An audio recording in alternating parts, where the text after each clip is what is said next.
Jelang pernikahannya, Aurel Hermansyah memeriksakan diri ke dokter kandungan.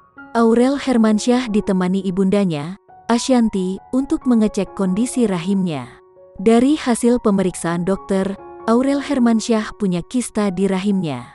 Melansir dari tayangan kanal YouTube The Hermansyah A6 yang diunggah pada Kamis, tanggal 2 April tahun 2021, saat itu Aurel memang diketahui kembali memeriksakan kesehatannya ditemani sang ibunda, Ashanti. Namun alangkah terkejut keduanya tatkala dokter mulai membeberkan hasil cek kesehatan Aurel secara rinci. Ya, pada kesempatan itu, sang dokter bahkan menyinggung soalnya adanya kista dalam rahim Aurel. Kendati demikian, untuk keseluruhan Aurel sendiri disebut dalam kondisi kesehatan yang baik.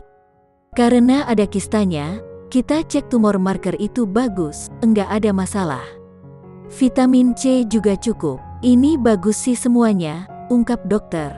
Mendengar hal tersebut, Aurel pun sempat bersyukur.